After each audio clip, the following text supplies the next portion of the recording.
आधारावर आम्ही सर्व जीवन जगत आहोत। या देशाची 140 कोटी जनता स्वाभिमानाने जगते आहे। हा तिरंगा ध्वज आमच्या देशाचा आज प्रतीक आहे।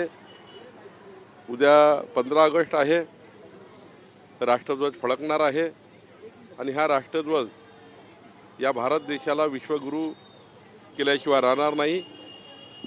आमचे पंतप्रधान नरेंद्र मोदींच्या नेतृत्वामध्ये भारत हा अखंड भारत, मजबूत भारत, स्वाभिमानी भारत आणि जगातला सर्वोत्तम भारत बनेल असा मला विश्वास आहे। तिरंगा रॅलीमुळे देशभरामध्ये एक देशभक्तीचं वातावरण निर्माण झालेलं आहे आणि राष्ट्रीय एकात्मता वाटताना दिसते। आमच्या देशामध्ये आज गावोगावामध्ये घराघरावर तिरंगा लागलेला आहे।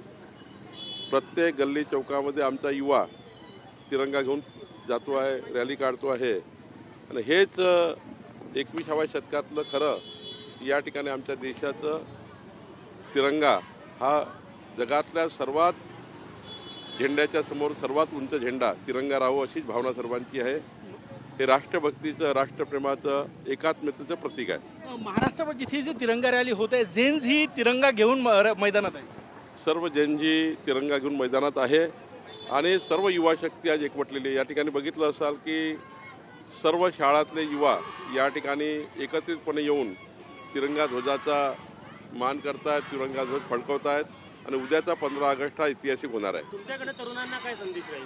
नाही, तरुणांनी राष्ट्रभक्तीकरता, राष्ट्राला एकत्र करण्याकरता, अखंड भारताकरता आणि आपला ध्वज हा नेहमी जगातला उंच ध्वज करण्याकरता आपलं जीवन आपल्याला द्यायचं आहे।